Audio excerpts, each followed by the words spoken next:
One. Good evening, everyone. Welcome to Inside the Burrow, the FAU football podcast for and by fans. My name is Dan Johnston, FAU for show and FAUOwlsNest.com. I'm here with USMC Owl and Owl family. Excuse me. Tonight we're going to talk. We'll go back, recap the UAB game, talk about some other things, talk about some recruiting, and then look forward to North Texas. So to get started, I guess I'll kind of get my thoughts out there. A couple of things I've been thinking about. One, the play calling in the first half was just unoriginal. It was it reminded me of Pelini's offense, where we would run the ball twice up the middle for no gain and then throw a deep pass, and then we would punt. Like Pelini's first year, we kind of had that. So that was kind of disappointing because the first half of this game was basically a continuation of the second half of Marshall. What do you guys think? Well, I mean, according to Coach Partridge in the show, I was frustrated too. I don't understand. We had the speed on the outside to beat them, and we weren't just winning the battles, especially getting the separation or trying to – because I think our offensive line outweighed UAB's by at least 10 pounds, and we couldn't even win that. So, frustrating. And this team all season has been that either one half of football and another one, or they started out a game fast and ended slow. This team has got the talent to win all four quarters, and they're not just doing it. And it got to the point of frustration. My family had left. The next thing you know, I'm listening to the game on the radio on the way home, and we come back from 3 scores only to lose because our defense was basically gassed by the end of by the 4-minute mark of the fourth quarter, and they couldn't stop the run. Yeah. Yeah, I'm concerned too. It was a boring first half. It really was. It just wasn't exciting. It wasn't, entertaining. It was colder. It was cold even beyond Floridian standards. It was cold. Yeah. My family was there. I had my 2 girls and my wife. And, they were just looking at me like, Daddy, we're losing. Can we go home? And I'm like, no. Yeah. Yes. We did eventually. The first half was incredibly dull. I can't think of a better word for it. And I just don't understand. I think we have such talent in wide receiver with Dukes, and Stoshak, and I just don't understand why we're not getting these involved more. Either they can't break free. It doesn't look like they're being tied up that much. And I know there were some iffy calls, referee things, and pass interference things. And, you can't blame the refs, guys. The refs are the refs. They're going to make bad calls one way or the other. It's not like they're singling us out. We have such talent in that group. And I'm not seeing them utilized. I'm not seeing slant runs across the middle. I'm not seeing, it's like the basic play call right now is, get it to Lucky and watch him juke and jive. Yeah. Okay. Well, he's going to get killed. One of the problems is it seems like we're not in the second half. We started to run more intermediate routes. A 5 and out or something like that. In the first half, it was like everybody would just. It was like when you play football with your friends on the street, everybody just runs and they just throw the ball, and hopefully you catch it. There wasn't much development in the runs. There wasn't, much slants. One of the things we run these a lot. We run these tunnel screens a lot with Lucky and with other receivers, but they only ever go for like 3 or 4 yards, with the exception of Lucky's against Western Kentucky, that big long run. But I kind of believe our wide receivers aren't very good at blocking, and that's the tunnel screen just goes absolutely nowhere because there's not very good blocking. So I think that kind of throws a wrench into the whole play calling. The second half was fantastic. The play calling was much better and more creative.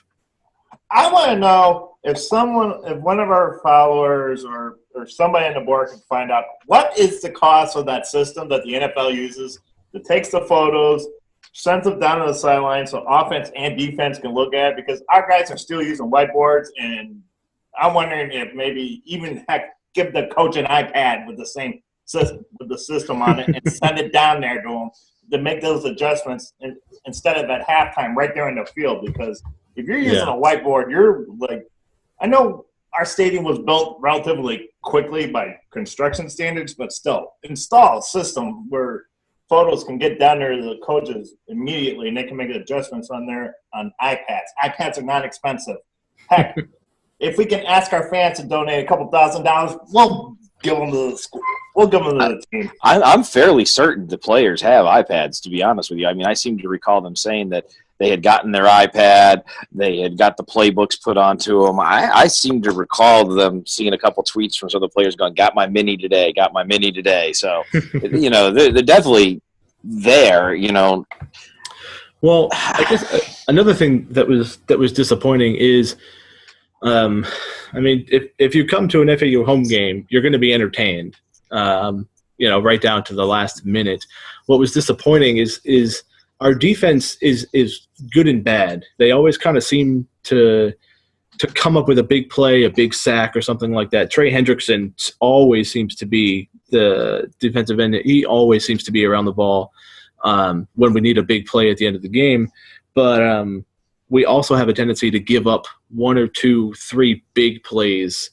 And it's just you can't, with how poorly our offense was playing, you can't expect to score – 21, basically 28 unanswered points with in the fourth quarter to try to win the game. I look back at Lucky's muffed punt that turned into a touchdown, and then we had a field goal blocked. You take away those two plays right there, and the game is completely different. So I even said to the folks behind us, it was like that ball came. And Coach Partridge even mentioned this. That ball took a weird angle on him, and he did not look comfortable trying to catch that one. No, he was backing up the whole time. You could tell he was backing up. It was like, just let it go. Yeah, I wanted to scream, let it go, but I don't know if he would have heard me. Well, believe me, I heard you. You sat right in front of me that game. He'd have heard you. I'm loud. I know. And I'll throw in the alcohol into the mix. I was drinking that night to stay warm. Well, I guess, that was, a disappointing loss. But we were kind of due for a loss against UAB, and with how dangerous we've been playing as far as giving up so many points and so many big plays, we were bound to lose a game eventually. So. Oh, with all those recruits, there were some of the best talent in the county, and from Palm Beach and Broward there, that kind of game and watching some of them leave at around the same time we did, that just hurt. Well, I guess But speaking of recruiting, you say that it really hurt, but last night we picked up our 12th. I'm not sure how many. I think we have 22 recruits. 12 of them are at least 3 stars. So I think this is I believe that every recruiting class from here on out is going to be our best recruiting class ever for the next couple years until we kind of level off. But this year we have the second best recruiting class in Conference USA and the 66th best class, and still pretty early on, and we'll see commitments will change and stuff like that, and we'll see how we go. But I thought it'd be interesting to talk a little bit about recruiting and kind of give some of my thoughts on that. I thought it was funny as I was looking some of this stuff up. I saw we had the 66th, and this is according to 24/7. We have the 66th best class in the country. University of Florida has the 63rd best class in the country, which that always makes me happy when they suck. So everybody wants to go play for Florida State. Yeah. So I think we picked up a kid from Palm Beach County, Palm Beach Central. He's listed as an athlete, Kamar Downer. I watched his highlight video. He played everything. He played quarterback, he played wide receiver, and I think he even played a little defensive back. So one of the things that like I said, I think we have 12 3-star recruits, which is easily the most we've ever had. So I'm to me, looking at our current players and things like that, we're still playing with Sunbelt recruits, except for last year's freshmen. They're here. We're playing with Sunbelt recruits, and we're consistently playing with other Conference USA teams. We're competing. So the quality of player is going up, So I think that's beneficial for going down the road. Yeah, I tend to agree with that. I mean, I follow the recruiting pretty close. I'm always I'm on the Twitter a lot, and I follow all these kids on Twitter. Mm-hmm. And I never tweet back to them because I know that can be a violation and there's a question about that kind of stuff. But I always follow them because it's always interesting to see what they're going to do. And you see like Daniel Parr, the quarterback recruit we got, it's been coming out, he's sort of, kind of spreading the word throughout the community. These kids all know each other. They've played each other for years. They started out probably in rec league together. Mm-hmm. And the talent is here. And I think Coach Partridge and Coach Harriet and these guys, they unlike Coach Pelini, these guys had a base here. They knew the high school coaches. They were high school coaches until this year. Yeah. So you're going to have a level of trust that's in place. And I know our fans don't want to hear this. I know you guys don't want to hear this, but we're on our third coaching change in 4 years. Yeah. Okay. I know Brian Wright stayed, and it was somewhat, the offense should stay about the same. We did. Our defense was saying anytime you have a change in philosophies, you're going to struggle. You're going to have moments. And Coach Partridge is a first-time head coach. He's made a few tactical errors that he's admitted himself. Wyoming game comes to mind. So, and I know we're tired of hearing patience. I am too. I truly am. But with the level of kids that are coming in, the attitude of these young men from what I've been able to see, none of these guys are really horses patoots that I've been able to tell. We're on the track. We're on the right path. OC 40, I know if you're watching this, you need to chill out, okay? Put down the beer. Put down the beer. Don't go on the board after the loss. I've told you. We love you. I love your passion, bro. You're the most passionate outfit I know. However, you take it to a dark, dark place. Well, go ahead, Aaron. I mean, I got to, kind of mention what you guys have said. I got to give, Coach Partridge credit because he came down and, like you guys said, he's got those relationships with these high school coaches because he was recruiting seems like for Arkansas and Wisconsin. So he's developed those relationships, and coaches in this area respect them. And so those kids are going to respect them too because if you got the respect of the high school coach, those kids are going to take you seriously. Coach Pelini never had that with these high school coaches. From when Charlie Partridge was first hired, I listened to an interview. I think it was with JMP at 106.3. He was it was probably the first week that Partridge had been down here, and they were talking about some local high schools and things like that. And Coach was just naming – he's basically on a first-name basis with all of the top programs inside. I mean, from Palm Beach even down to Dade. So these coaches know who he is. I mean, he's well respected. I think that's going to pay dividends. I saw also that FAU has the most kids from Palm Beach County in this class in the country. And why do we have to go anywhere else with the amount of talent that's in Palm Beach specifically and Broward and Dade? Why do we have to go any farther north? I think Partridge just kind of made it a point to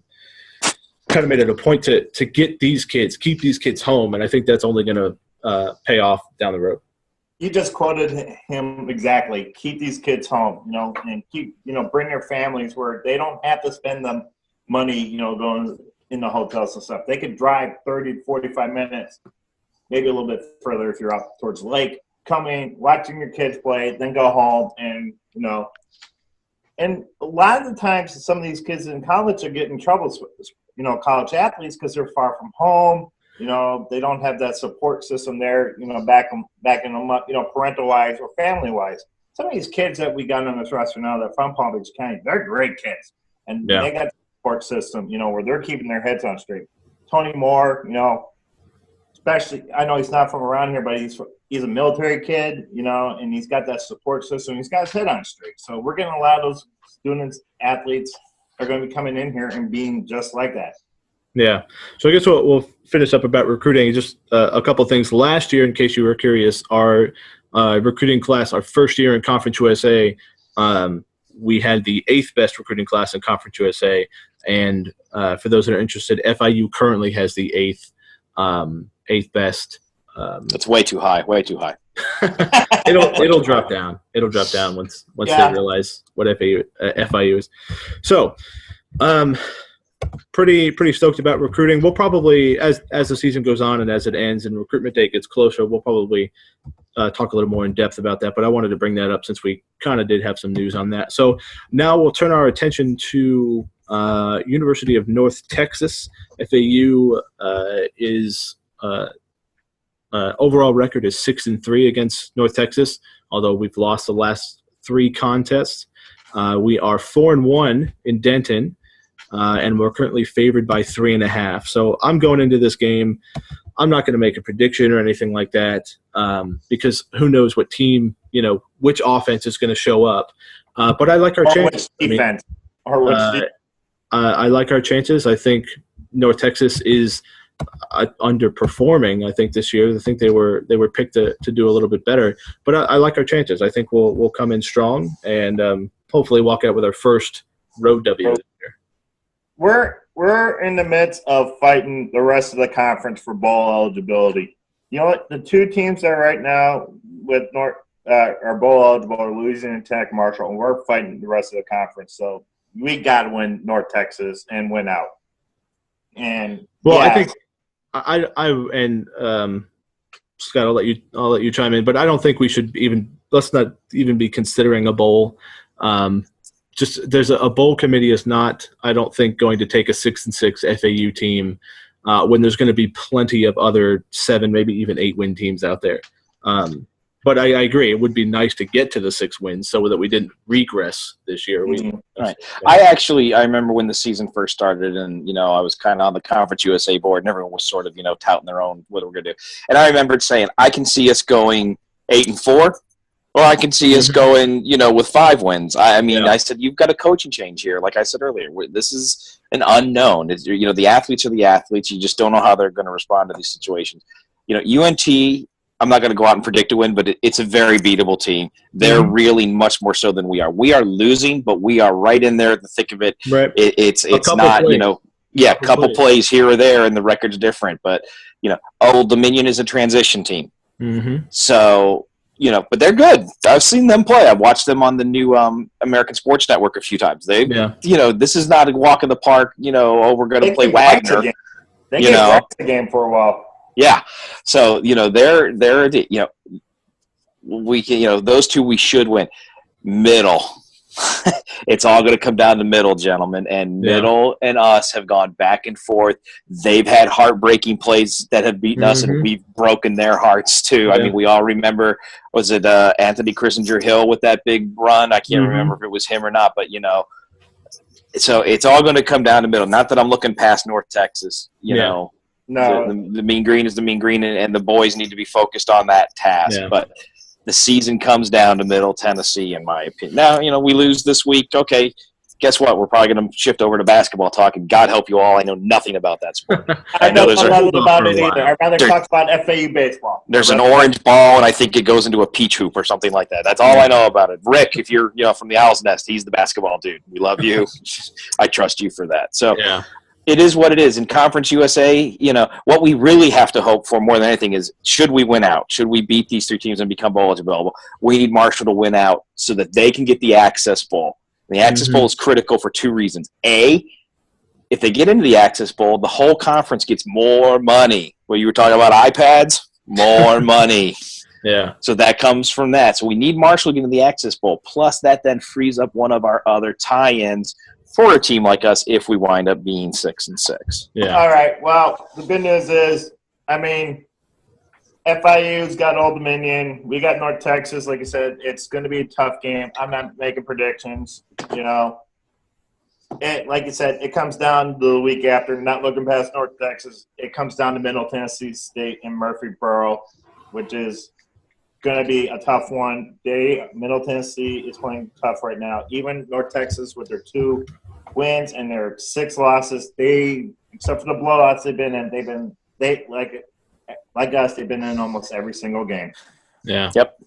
Well, I think that I'm if it's okay with you guys, I suck at predictions. My prediction last week was stupid. I don't even know what I was thinking. So we'll skip over predictions unless you guys have a burning desire to I predict I will watch the game.